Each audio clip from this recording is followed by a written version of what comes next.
My name is Adam von Gootkin. I'm the co-founder and CEO of Highclere Castle Gin. And as we've been growing our business around the world, I continue to meet people that I find don't know exactly what gin is. So I'd like for you to come along on a journey with me to explore the history of gin and how this glorious spirit came into our lives and world, what it is, where it came from, and why. Let's go.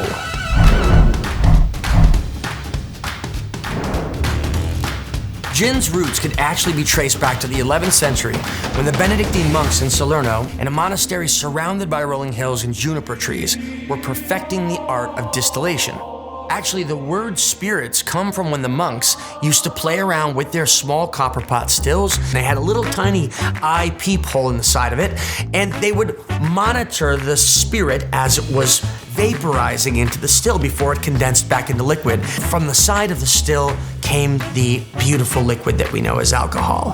It was harsh stuff, and originally the juniper berries themselves were added to hide the flavor, with the added benefit of being really healthy for the stomach.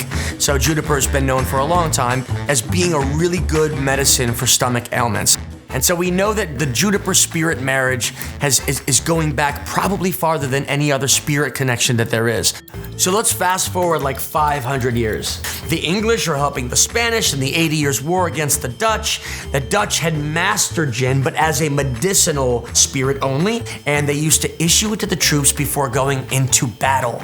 They called it Dutch courage. They would give it to soldiers in advance of a battle to give them fortification, we'll call it.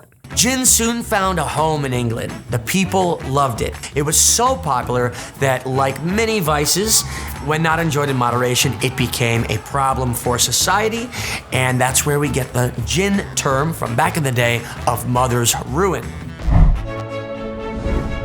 I believe the gin and tonic is the first proper cocktail in human history, and here's the tale. You've got gin, popular in England.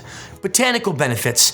One might argue that it's slightly healthier for you than rum. The Royal Navy is actually issuing rations of gin in casks on tall ships for very long voyages as the Royal Navy inspects all corners of the British Empire. As the English Empire expanded to India, there was a very large risk of malaria.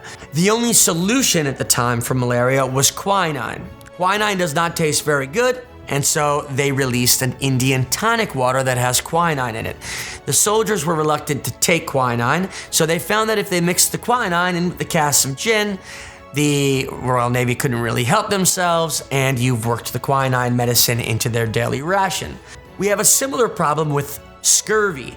Scurvy, of course, being fought by consuming citrus, and lime is one of the very best solutions for avoiding scurvy. Well, the soldiers also didn't like sucking on wedges of raw lime, and so they found that that too went into the old bucket, and you've got quinine, Indian tonic water, you've got the lime juice all mixed in there with the gin, and voila, the gin and tonic is born. So let's talk about exactly what gin is. Gin starts with a grain-neutral spirit base. In the case of Highclere Castle Gin, that's English-grown wheat. Basically, unflavored spirit. You could even call it vodka. Gin producers through history, and even today, are constantly playing with new botanicals that they can add to that grain-neutral spirit base, that vodka, if you will, to add dimension, to add flavor and interesting dynamic to the flavor profile. In the case of Highclere Castle Gin, right behind the castle, we have the most stunningly beautiful gardens. We harvest these beautiful little oranges from the Victorian-era orangery, along with lime flower and lemon peels, and we actually dry them out, preserving the oils within the citrus. Behind that, we've got the walled monk's garden with these beautiful lavender beds that were planted by the Bishop of Winchester in the 9th century. About 2,000 acres at Highclere Castle are used to grow some of the most highly renowned oats in the world. Send all of these botanicals to our distillery, which is the oldest gin distillery in all of England, where they are then steeped in the glorious spirit of the English wheat base. And as the temperature of the still rises, it brings with it the oils stuck, trapped inside these beautiful botanicals. Those rise with the vapor of the alcohol, recondenses into a liquor, and voila, gin is born. So let's talk about what exactly London Dry Gin is. Highclere Castle Gin is a London Dry Gin, and of course people see London Dry Gins all over the place. A lot of people don't know what it is. So back in the day, when gins were originally being distilled, the quality wasn't very good, and they were often sweetened with sugar or honey or juices or anything else. Then came the invention of the coffee still. The coffee still was a much higher quality still that created a purer spirit. In other words, the art of gin distillation was born. You did not need to sweeten it to make it palatable.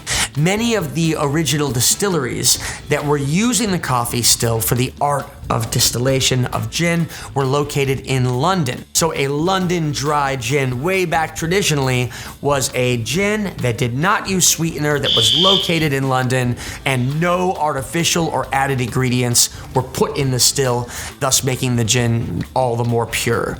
Highclere Castle Gin is distilled very much in that style, and it's a London Dry Gin because we don't add any sugar, we don't add any sweetener, we add nothing at all except for the botanicals and the purity of the spirit. Let's talk about cocktails. Prohibition was really the cause of cocktail culture that took the world by storm. You see, America couldn't buy liquor legally for a period of time. They could consume it technically, by the way, but it was impossible to buy unless you had a doctor's note. During Prohibition, that was the immediate cause to set up a massive illegal black market. And during this Prohibition era, with this black market, you got bathtub gin. You got illegally distilled spirits of all kinds, and the spirit did not taste very good. Tavern owners, bartenders, realized that in order to make it palatable, they had to start adding things to it to mask the flavors of poorly distilled spirits.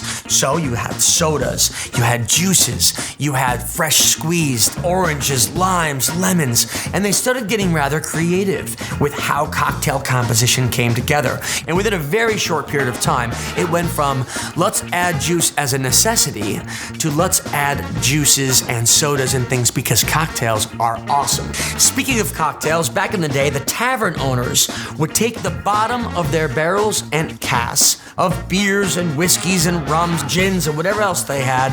At the very bottom, they would mix them up, merge them together, and put them in a new bucket for a discounted price. They called this tailings. They would then sell these tailings the next day for a discounted price. At the same time, in the side of the cask, there's a very small hole from which you poured the spirit, and that was referred to as the cock. Nowadays, we call this hole the bunghole, which is quite exciting altogether.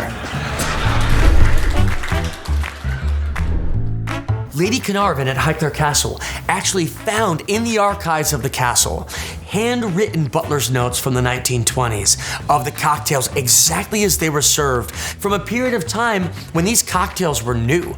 Since then, there have been a few head butlers at Highclere, but they passed on those recipes from one butler to another butler to another butler, where the head butler, Louis, today makes cocktails the exact same way at Highclere Castle.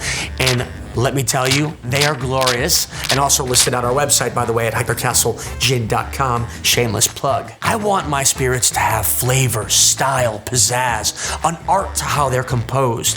I'd like to challenge all of you to do something that you might not have done before, and that is to try gin straight on the rocks. It is a spirit worthy of tasting in its purity. Swirl it around, look at the legs on the glass, and give it a sip, give it a smell. Look for the citrus notes. I'm hearing from fans of Highclere around the world that Highclere Castle Gin is one of the first gins, if not the first, that you can truly enjoy on the rocks. It's a sippable gin straight. So try it, and then start adding your ingredients. Add a little wedge of orange, some fresh squeezed orange juice. There's so many things you can do with it.